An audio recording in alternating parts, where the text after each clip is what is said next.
Hi everyone, thanks for joining me today. In this video, I will be going over a briefing for judges, participants, and coaches for the IMSG competition. In this video, I will be covering the elements that you see on screen. First, let's talk about the competition objectives. We would like IMSG to be a competition that does three main things. First, it helps to inspire many students to take up mediation or collaborative dispute resolution. We would also like IMSG to become a platform for the community that helps to showcase the top mediation and negotiation talents from around the world. And the last thing that we hope IMSG will become is a symbol that strengthens the bonds of the international mediation community and becomes a focal point and a key event in everyone's calendar. Next, we are going to talk a little bit about the judge's role. Now, this is a very important role, just like in any competition. And first and foremost, judges have a role in making sure that they provide a good score, a fair score, to the teams that are participating in their rooms. There will be two categories that the judges will have to give a score for. First, mediation advocates, and second, the mediators. Now, generally speaking, what the judges will be tasked to do is to help the organizing committee determine, in their opinion, which are the best teams in the room that deserve to go on to a higher bracket. Now, this will always be a subjective question, and I know, being an ex-competitor myself, that it is very sensitive to receive scores and feedback that you feel may not be consistent with your own experience. To help get around this challenge, we are organizing detailed briefings for the judges. First, not only do the judges have to watch this video in order for them to participate as a judge, they will also have to complete assessing a mock mediation, after which we will be asking them to talk about their scores and to give us an example of what their feedback looks like. We think it's important that participants, coaches, and judges are all on the same page, so this briefing video is going to be used for all categories. Another, I would say, even more important role for the judges is their ability to give good feedback. And we are going to brief the judges as to how exactly they will do this in a separate briefing, in a separate session. But if the participants and coaches feel that any judge has given feedback that may not be so constructive, not be so helpful, do let us know, because we want to help the judges be better. Now, I'd just like to share a little bit about what we expect judges' feedback to be. There are three main things. First, we are expecting our judges to give kind and encouraging feedback. While we have pre-selected teams that have competition experience, there are also teams that are coming into IMSG 2020 or any competition for that matter for the very first time. And we want to make sure that teams have a good experience and do not feel discouraged. Second, we also want the judges to give feedback that is fair and realistic. We don't believe in giving feedback that sounds good or complimentary just because they feel obliged to say something good. We think that it's only helpful to teams if accurate feedback is provided. Third, we will also be telling our judges not to take up too much of your time and to keep to the schedule. We know that in some competitions, feedback can drag on for quite a bit. And while we want to give the judges ample opportunity to talk about the feedback to each team, these conversations, or rather those comments, can also be taken after the session has ended. So we will be reminding our judges to keep to the schedule, particularly for teams that are joining us very late into their time zone. Now, we were telling all of the judges not to reveal the results for each round to you, because all of that will be kept confidential up until the end of the 5th round. Let's talk about the competition format. So, in IMSG, there are a couple of innovations that you will never see in any other competition format around the world. First, all teams compete in two categories: mediation advocacy and in mediation. Let's talk about mediation advocates. Now, as a mediation advocate, you are essentially participating as a negotiator. There are no elimination rounds, so every single team needs to prepare to negotiate for all 5 rounds. After each round, you will be matched with another team with a similar win-loss ratio.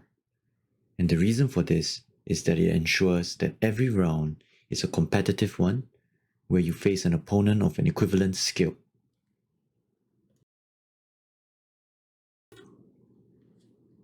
For the mediators who are competing, things are a little more complicated, so let me explain what will be happening. Every team will participate in at least 2 rounds between rounds 1 and 4 as the mediator. As you can see on the slide, teams X, Y, and Z will be participating as mediators for rounds 1 and 3, while teams A, B, and C will be participating as mediators for rounds 2 and 4. Then, the performance of all teams will be calculated and ranked at the end of round 4 for mediators, and the top performing mediator teams will then go on to do one final round in round 5 to determine their final rankings. For IMSG 2021, please take note of the dates shown on the screen and the reporting times. These are all given in Singapore times. There are a couple of things we wanted you to know as to why we structured it this way. First, why are there 5 rounds? We felt that it's important that teams have ample opportunity to maximize their practices. And we thought that by doing an elimination format, greatly reduced the amount of opportunities teams got to show off their mediation and mediation advocacy skills. Although having 5 rounds for all teams means that this is also more work for us, we are willing to go that extra mile for the objective of giving you, the participants, the most exposure for your time. Another reason for why we are splitting up the rounds is because we felt that by running a competition online does create a lot of stress mentally and physically for everyone. And so in order for the participants to do their best, we are splitting up the rounds into 2 groups, into 3 and 2 rounds, so that you have an opportunity to rest. Having experienced running online events and participating in meetings online ever since this entire health crisis began, we empathize with how difficult it is to compete online. And so we hope that you take that week in between the 2 weekends to rest, fully recharge, and head back into round 4 with more enthusiasm and greater determination to do your best. So the last thing about this competition is that you'll notice most of the rounds start very late in Singapore at about 9:30 p.m. And the reason for this is we wanted to give our friends from overseas, particularly from the Americas, as well as in Europe, the ability to participate without having to stay up too late or having to participate at odd hours. Granted, it's still very early for our friends in the Americas, but we think that at least this reduces some of the challenge of participating in an international online competition. Every mediation session will run for 90 minutes. Judges will then have 15 minutes to score the teams. Finally, judges will have 15 minutes to give feedback to all the teams in their rooms. In IMSG, we have a very unique way of ranking the teams. You will notice on the scoring forms that judges are asked a series of 12 questions. And in each question, they're supposed to pick one team that they felt performed better for that question. For instance, which team did they feel represented their client's interests better? Which team did they feel came up with more creative options? And all the judges have to do is select one mediation advocate team. They do not have to give a score for the mediation advocacy teams. Now at the end, there is a 13th question that asks them to decide which team would they want to give a win to. Now, all of these criteria are then captured and tabulated into a composite index, which we call the IMSG ranking system. Using all of this criteria, we then rank these teams at the end of 5 rounds to determine which teams fall into the gold, silver, or bronze band. Here's how the criteria works. The first criteria we look at is how many wins does a team have. Assuming there is a tie on the number of wins, we look at the second criteria, which is the opponent's performance that each team has. What is opponent's performance? Well, quite simply, it is a measure of how well the opposing teams that a specific team went up against, based on how many wins that opposing teams have. In other words, the quality of your opponents, them doing well, also means you end up doing well. We believe this better represents the vagaries of a competition where certain teams might go up against very good teams early on in a competition. It also means that there is reason to support and cheer teams that you have gone up against in the past, because if they do well, you do well too. If there is a draw on the second criteria, we then look at the third criteria, which is the total score based on the number of ticks or votes that a judge has given a team for each of the 12 questions from every round. These three criteria form the composite ranking system for IMSG for mediation advocates. Now, judges, don't panic. You don't have to do any calculation on any of these. Everything has been captured through our spreadsheets at the back end, and everything will be calculated and ranked and tabulated automatically. Now, for the mediators, this is a slightly different system, but still it is a composite ranking. First of all, mediators will be given a score from 1 to 4, with 4 being the highest as to how good their performance was. All mediators will do a minimum of 2 rounds. Mediators will either do round 1 and 3 or round 2 and 4. Then, based on the performance of the mediator teams over those 2 rounds, a top band of mediators will be selected to do a 5th round as mediators. How we select the mediators for the 5th round, and also what determines the final ranking for the mediators, will be based on 2 criteria. First, their total score that they have achieved over either 2 or 3 rounds. And second, the performance of their advocacy teams by total score. So teammates who are participating only as mediators, cheer your friends on who are taking part in mediation advocacy, because their performance will also affect how high your team ranks for the mediator category. Let's talk about round 5. There are some slight tweaks to the way scoring is done, but it's going to be by and large roughly the same. One of the tweaks will be, instead of choosing one team for each question under the mediation advocacy category, judges will have to categorize each team by 3 impressions: the best, moderate, and the lowest for each question. 1 team per impression per question. And of course, at the end, there's always the 13th question, which is for them to pick 1 team to be given the win. So when this comes down to the composite ranking, every team will now have 2 teams' opponents' performance that will be factored in for their second criteria. And in terms of their total score under the third criteria, they will be given a weighted score based on whether they were voted as best impression for a question, moderate impression for a question, or lowest impression for a question. Obviously, getting more votes to be the team carrying the most best impressions will carry a higher score. Other than these changes, everything else remains the same. There are no new questions in terms of the criteria, and for the mediators, nothing else changes for you. Now, in IMSG, aside from the way that we rank the teams, we are also doing something different from other competitions. First, we are going to do a form of power matching. Now, this is a very specific term that's used in competition formats such as the Swiss round format. And what this means is that at the end of every round, teams are continually ranked based on different criteria and then matched against other teams of similar performance level. So, for round 1, because all teams are starting fresh, there will be a random assignment of teams.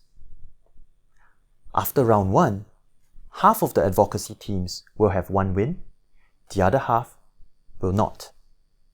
For round 2, all teams with 1 win will be matched against each other. And for the other group, they will be matched likewise.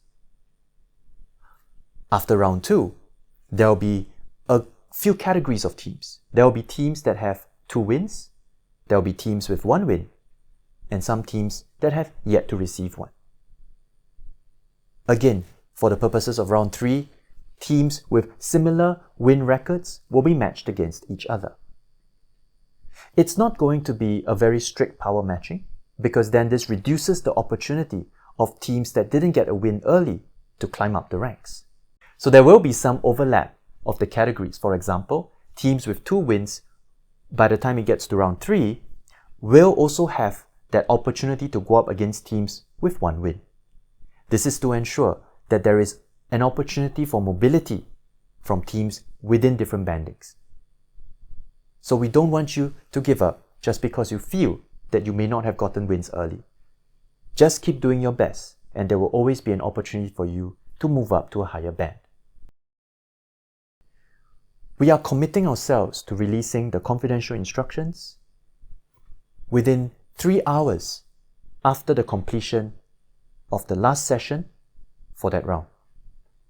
So if the last session or the last room for round 1 ends at midnight, we are committed to giving you the confidential instructions for your team for round 2, no later than 3 a.m. Singapore time.